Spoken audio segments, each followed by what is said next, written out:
They say the echoes weren't screams, just raw terror trying to escape human throats. The year is 1462.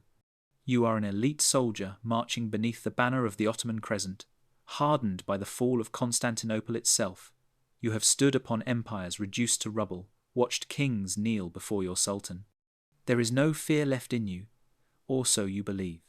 But as your regiment rides deeper into a tiny principality called Wallachia, the air shifts, the wind tastes like rot, the birds are gone, even the earth feels wounded beneath your boots.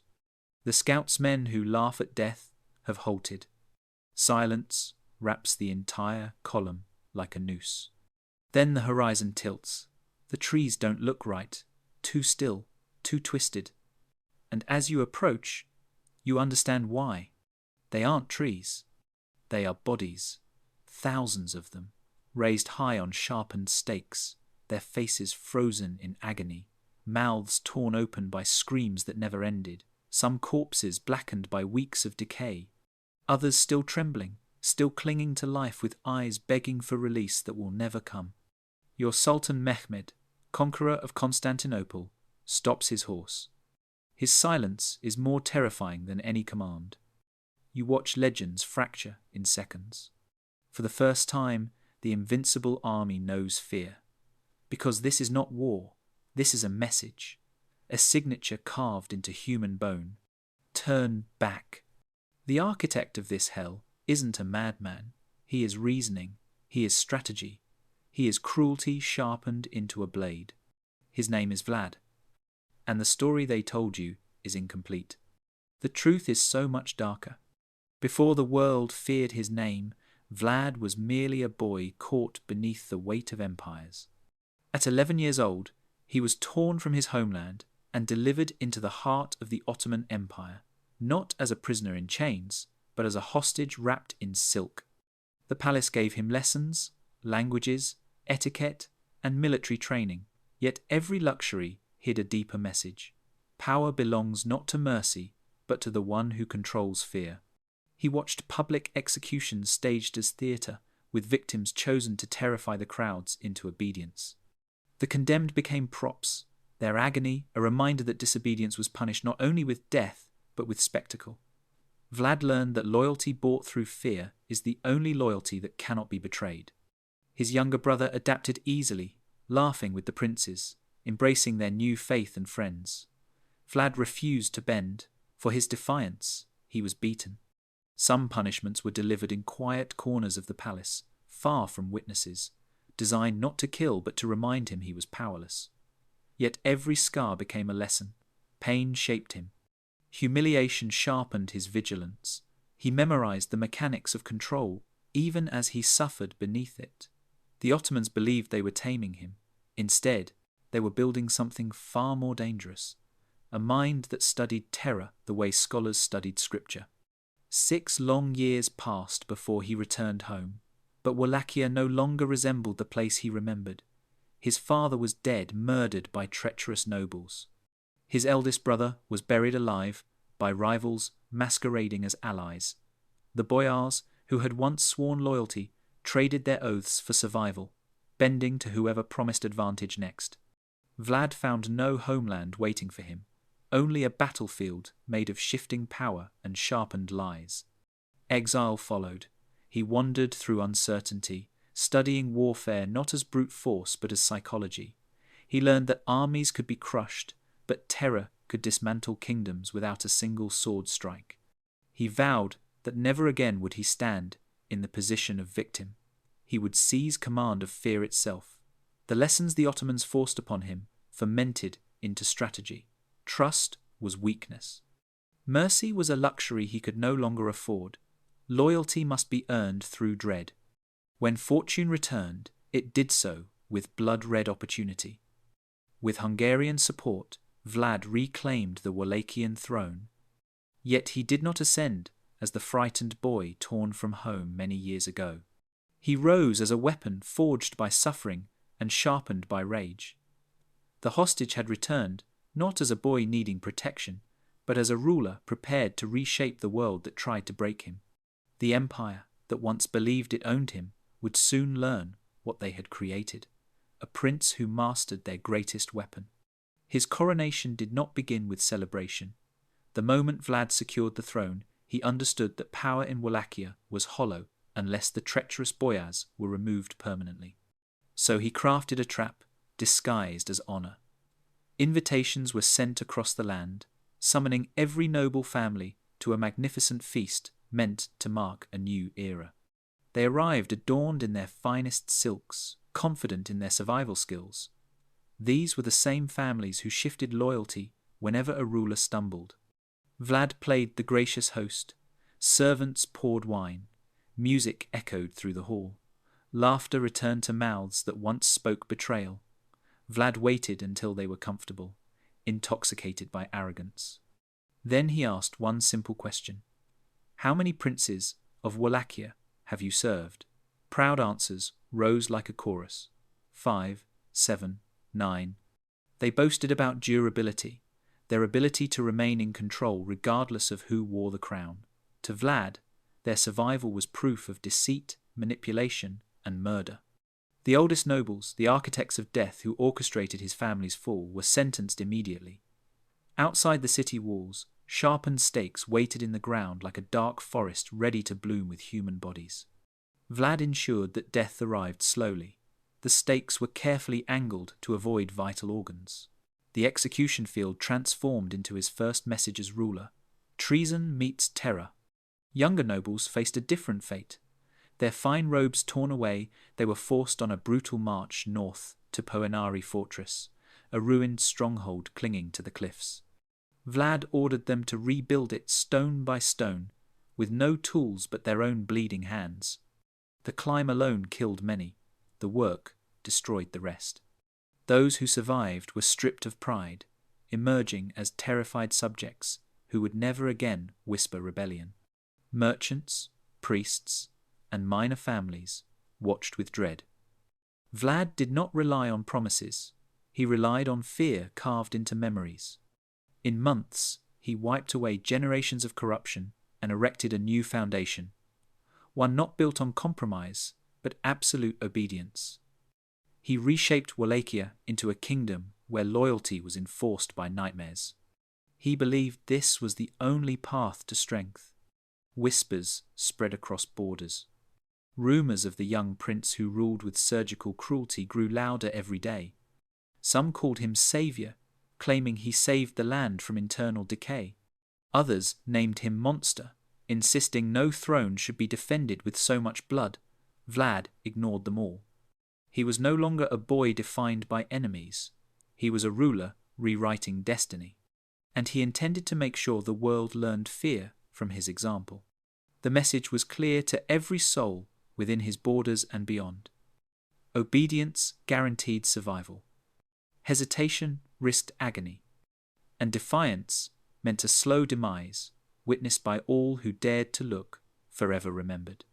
Vlad understood that fear was the strongest weapon ever forged by human hands. Swords could break, armies could fall, but terror could linger like a disease in the mind. So he turned execution into engineering. Impalement, to him, was not madness, it was precision. The stake was chosen with care, smooth and rounded, designed to enter without tearing vital organs. Victims were raised gently, so their own weight forced the stake upward over hours, even days. The agony became a silent teacher, reminding everyone who witnessed it that pain could last longer than courage. Screams travelled across valleys and embedded themselves in the memories of those still alive. He arranged the stakes in patterns, circles to trap the eye, rows stretching like armies, and spirals that drew attention to a central victim whose suffering became the main event. Nobles were placed highest, their agony visible from great distance, a hierarchy of horror demonstrating that rank offered no shield from his fury. Traitors faced the road so travellers would see their gasps first, a warning written in muscle and bone. But brute terror was only half the strategy. Vlad weaponized rumour. He knew a story of suffering could multiply faster than soldiers. Survivors carried tales far beyond his borders. Speaking of a ruler who transformed death into spectacle, merchants trembled, Emissaries stumbled over their words, and even allies sent messages with shaking hands. The fear travelled wider than any army he could field. Foreign powers debated whether Vlad was a defender of Christendom or a demon unleashed upon the world. The truth was simpler. He used the lessons learned in Ottoman captivity. If fear sustained an empire, it could also protect a nation too small to survive on strength alone. He intended to make Wallachia uninviting, a land where invaders hesitated at the border, haunted by visions of stakes waiting just beyond the hills. Vlad did not desire cruelty for its own sake. He believed terror built stability. He saw himself as a surgeon cutting disease from his country, and fear was his blade. Yet every stake planted in the earth pushed him deeper into darkness. One day, the world would question where justice ended and obsession began. But Vlad did not care. He focused only on the empire approaching his borders, confident that dread would slow their march. Because when the human mind breaks, armies break with it, and no force on earth marched well under the shadow of the stake. He knew a broken spirit could not carry a sword with confidence. He expected enemy scouts to return home pale and stuttering, their commanders forced to decide between advancing toward nightmares or retreating to safety. This was terror elevated to strategy. Fear was the fortress he built, one that required no stone walls, no great garrisons, only the certainty that suffering awaited anyone who entered his realm. While other rulers polished crowns and negotiated treaties, Vlad sculpted panic, preparing his land for the inevitable confrontation forever. By 1462, the Ottoman Empire had endured enough of Vlad's rebellion and humiliation. He refused to pay the tribute once promised, sent mutilated envoys back as living insults, and crossed the Danube with fire and iron to slaughter those under Ottoman protection. Every act signalled that he did not fear the mighty Sultan. Sultan Mehmed II, conqueror of Constantinople, would not tolerate such defiance. He gathered a massive army, perhaps 60 to 90,000, including the elite janissaries, seasoned veterans, and siege engineers. Their purpose was not simply to defeat Vlad, but to erase him entirely. Wallachia would be crushed, its prince displayed as an example to all who dared to resist imperial supremacy. As the Ottoman army crossed into Wallachia, they found villages empty, livestock gone, wells poisoned, fields scorched into ash. There would be no food to steal, no shelter to rest in. The land itself seemed cursed. At night, Vlad's riders struck without warning, a shadow here, a flame there. Soldiers vanished before their screams alerted the camp. Horses kicked and bolted in panic. Supply wagons exploded in fire. The Ottomans learned to dread the darkness. Sleep became a privilege earned with terror. Those who closed their eyes risked never opening them again. Paranoia spread faster than disease. Then came the infamous night attack. Vlad's informants revealed the approximate location of the Sultan's pavilion. With darkness as his ally, he led 10,000 hand-picked warriors into the giant camp. Disguised in stolen Ottoman uniforms, they slipped through the rows of tents like wolves among sheep. When the signal was given, the quiet blackness erupted. Flames leapt into the sky. Blades glinted beneath the moon. Horses screamed. Vlad headed directly for Mehmed's tent. If he could strike down the head of the empire, the invasion would collapse instantly. Some accounts claim they even locked eyes for a heartbeat, separated only by chaos and loyal janissaries. But the Sultan survived, protected by those sworn to die before letting a blade reach him. Eventually, Vlad ordered retreat. The Wallachians vanished into the night as quickly as they had appeared. Ottoman casualties from the battle may not have been enormous, yet the psychological wound cut deep. They had nearly lost their ruler in the heart of their own camp. Confidence, which once seemed eternal, now faltered. The soldiers looked into shadows expecting death. The Sultan looked across his ranks and saw uncertainty replacing dominance. The ground beneath them felt unfamiliar, hostile, as if Wallachia itself rejected their presence. This was not a triumph measured in bodies, it was measured in doubt. Doubt that crept into every mind and whispered that the enemy was everywhere, unstoppable, and willing to go further into terror than any empire could imagine. Vlad had changed the rules of war for evernight. As the Ottoman army continued deeper into Wallachia, dread became a heavier burden than armor. The land offered no comfort, only reminders that every step forward was another step into a nightmare designed by their enemy. The soldiers smelled death long before they understood what they approached. A foul stench drifted across the summer air, thick enough to cling to the tongue. Flies swarmed in a black cloud above the horizon. Even hardened veterans felt their stomachs tighten as they marched. Then, cresting a low hill near Targovishte, they saw the impossible. An endless forest of stakes dominated the landscape. Not trees, stakes, thousands of them, each bearing a human body. Some corpses had already begun to rot, flesh peeling away. Others were newly impaled, blood still dripping from torn wounds. And some, horribly alive, writhed in silent misery as their voices had long since been destroyed by screaming. The formation was not chaotic but painfully precise. Rows aligned like military ranks. Height determined by status. Nobles impaled higher than peasants. Their suffering elevated as a reminder that privilege held no protection. At the very center rose one figure taller than the rest, Hamza Pasha, a respected commander captured in an earlier battle. His armor remained visible, a final insult. That towering stake pointed directly toward the Ottoman approach, like a finger of accusation. Men who had conquered Constantinople now trembled. Some vomited, others fell to their knees. Many broke ranks and fled into the woods, choosing uncertainty over the horror ahead. The moans of the dying reached them from every direction, a symphony of suffering that burrowed into their minds. They imagined themselves upon those stakes. Fear replaced discipline. Sultan Mehmed rode forward. For long moments, he stared at the grotesque display, crafted by a prince he once considered a hostage.